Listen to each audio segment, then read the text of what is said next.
Okay, so first to guys, no, kay religious basis for dominion. So Western religions seem to support the stance that people, although so bisan pa man nga ang mga tao kay related sa nature and it other higher nga mao siya pinakataas o maingon ta nga pinakataas the nature sa kinaiyahan mas ang tao da kuno ang mga tao kay pinakataas pa siya over nature sa kinaiyahan by virtue of the spirituality that has been confirmed upon them by God. So mao sa ilahang gibarugan sa religious basis for dominion, but in natural order and evolution arguments kaning argument to support kani siya nga arguments lain ni siya nga ni support sa human dominion. Again, human dominion is the power to rule over nature, that is which focuses on the evolutionary scale. It is something to do with the about of Charles Darwin theory sa katong evolutionary and the natural order of things that is placed by natural order of things that places human being at the top of everything. So kaning nag-base ani sa evolutionary argument, diri sila nagkuha nga mas kita daw nga mga tao mas mo puli pa sa kinaiyahan at the top of everything. Dayon human reasoning versus nature as blind and non-reasoning. So the main reason daw that human beings are at the top of natural order of things is that they have the capacity to reasoning that the rest of nature does not possess. Of course, kita mga tao, kita man makasulti, makasulita, makalihok ta, makakita. So, adyoy mas labaw. Nga na. Okay, civilization more importance than nature. Civilization more importance than nature. Wala pa ta na civilize or wala pa na civilize kita. Wala taron walay eskwelahan, walay institution, technology, science, industry, unsa pa na diha mga company, wala na.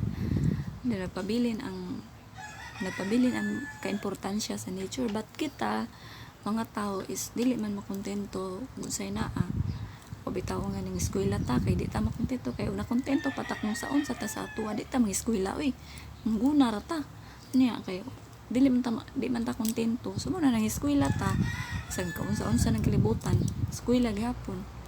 So civilization di nato na meet, di nato nakita ang civilization more importance than nature. So next is moral rights and obligation. Humans are at the top of religious and moral orders. They and only have the deserving of moral rights and obligation. Therefore, we have moral obligation only to ourselves and other human beings, and not to nature, and other human beings, and not to nature in any of its aspects.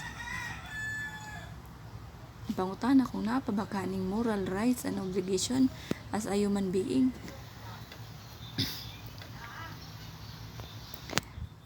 We will proceed to monastic holism versus dominion and domination.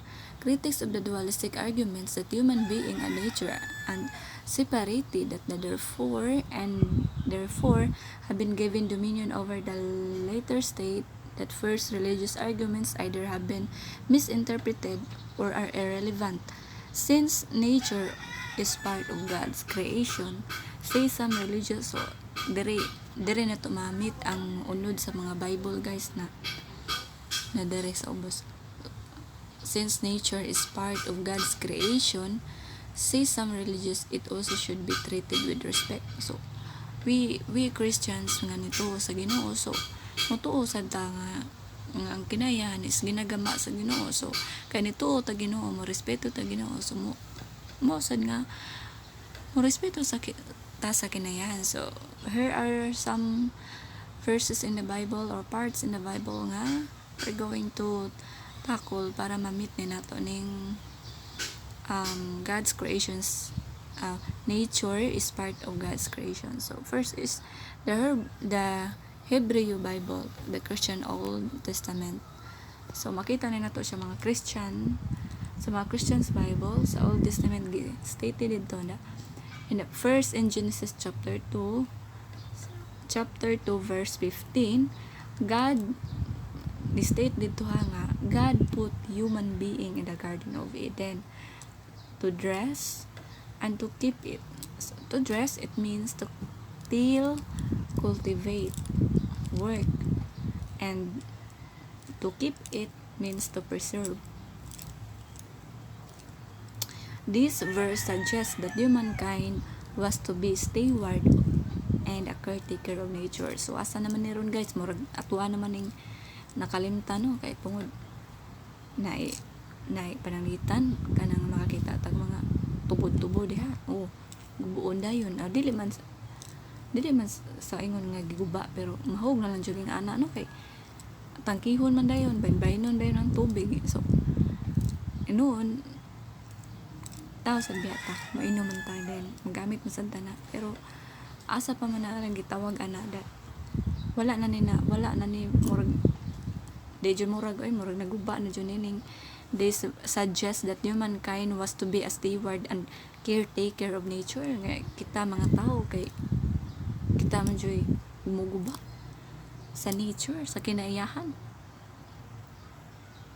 sa sapa, nindot kay sapa dito sa Moa, sa Magdalan. Wait sa guys ha.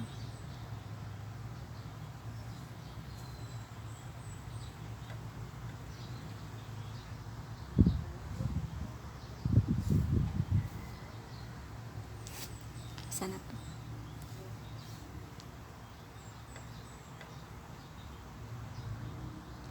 No kaning nature is part of God creation.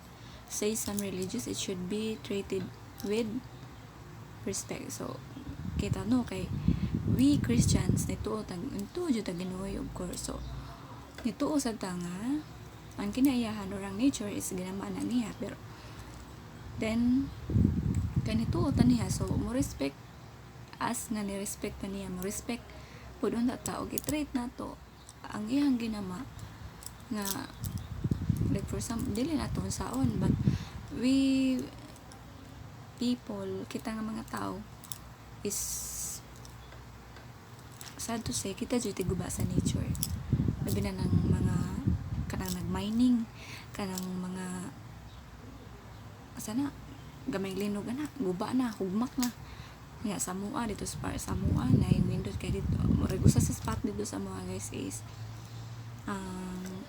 dako kay nga sapa ba nindot jud kay siya, murag mo na siya nag kuan sa mo ang place, pero karon bati na kayo kay gisudlan man og crusher, then mo na guba na kay sangtan, bati na kayo din nay magwan-uwan og bahaon o Ginoo day pasanginlan, hala Ginoo day nagubaan na di man kamo man, pero sa ang tanan nga mo naman jud na pati may mo na kwarta biya. Then sunod is sa Genesis chapter 9 verse 12 and 15, it would seem that God made this covenant with Noah to include not only human being but also animals. So remember katong kisa nakakitaan ng sa katong salida na sa katong paglunop sa kalibutan, di ba, 40 days ata to nga naglunop, then wala ra dili ra mga tao, or lagi dili ra mga tao din, also mga another kinds of animals guys giapil to ni Noah kay in order nga mo to isugo sa Ginoo nga apil og save. Then after ato is mo to nga paghuman nato nga calamity, mo to nga nisanay pa siya until now kay gisugo to niya nga mo na magkuha og kanang lalaki o babae sa kada klase ng animals. Then sunod sa verse 12, and God said, this is the token of the covenant which I make between me and you and every living creature that is with you to perpetual generations. So mabasa na nato dito. Then verse 15, and I will remember my covenant which is between me and you and everything living creature of all flesh, and the water shall no more become a flood to destroy all flesh. Sana eh. Then in the New Testament, the book of Revelation, chapter 7 and 9, it is stated there that God again seems to express some concern to the nature He created. In chapter 7, verse 2 and 3, and I saw another angel ascending from the east, having the sail of the living God, and he cried with a loud voice for the four angels to whom it was given to hurt earth and sea, saying, Hurt not the earth, neither the sea, nor the trees. We will have sailed bundled to 40 and 4,000 of all the tribes of the children of Israel. So, mao na siya, guys. Mao ni siya mga some verses and some parts of New Testament nasa book of Revelation. Mao na ang ginagamit ni ato na arguments para mo support mo ni siya mga some chapter and verses nga lang gigamit sa Genesis, sa Revelation.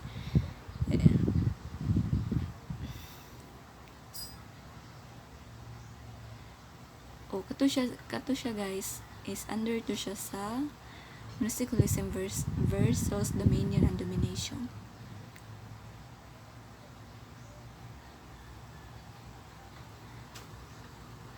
Balikan na to tong nature exists strictly for the use of human beings.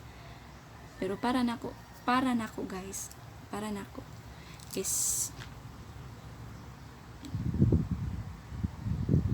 ano mo gani siya para nako kay ang nature guys is makasurvive ra jud na. Nature can survive without human being, but human being cannot survive without nature.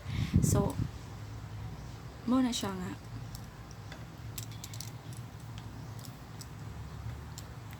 tuod kita mo pinaka-higher, kita mo pinaka-special the nature. Pero guys, always remember nga nature can survive without human, but human cannot survive without nature.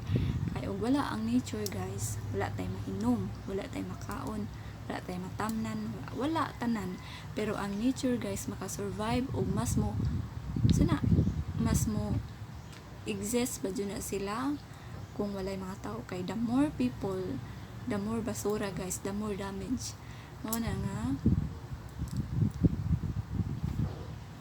this is part of argumentation, diba? So dili ko mo kuan ani nga nature exists strictly for the use of human being and has no other purpose for its existence. Mao ra siya tanan akong report guys, and sorry for dili ko ka-explain